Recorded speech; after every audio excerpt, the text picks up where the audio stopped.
Recently I saw a video of Cristiano Ronaldo being compared to his son, and the fact that there is more desire in the heart of Cristiano Ronaldo as against that of his son. You can see that Cristiano came from the slums where he had to sweep the floor in order to feed or fend for himself, and he had an alcoholic dad. Whereas Cristiano Ronaldo Jr., on the other hand, does not need to go through that stress. His father's already established, probably the most popular man on planet Earth. He has everything that he needs, and he's still playing football at a professional level. But you can see that the desire and the hunger can never be at the same level. Because for one, football is everything for him.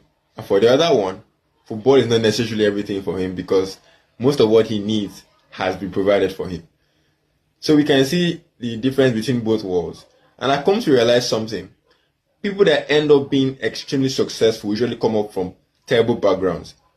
And someone once said that sometimes poverty is a gift to people to show them what they can really do and impact in this current world. So we find out that most of the time, the people that end up being extremely successful are those that have come from nothing.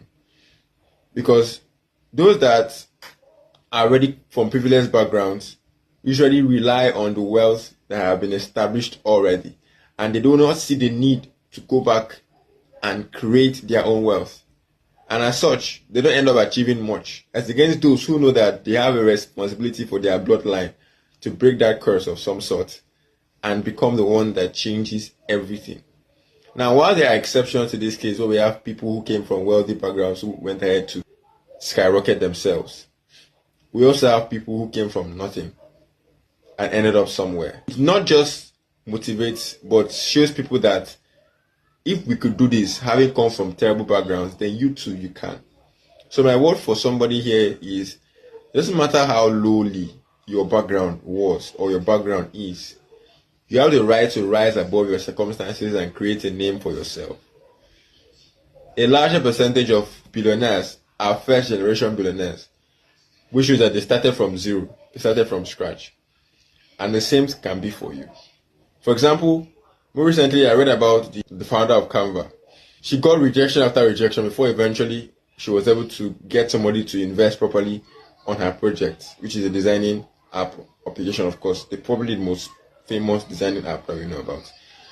So Canva is a product of resilience, failure after failure, and somebody that was a teacher in secondary school or high school at the time before eventually becoming a billionaire out of nowhere. So really, life can have series of turns, but it's our responsibility to ensure that we live it to the fullest.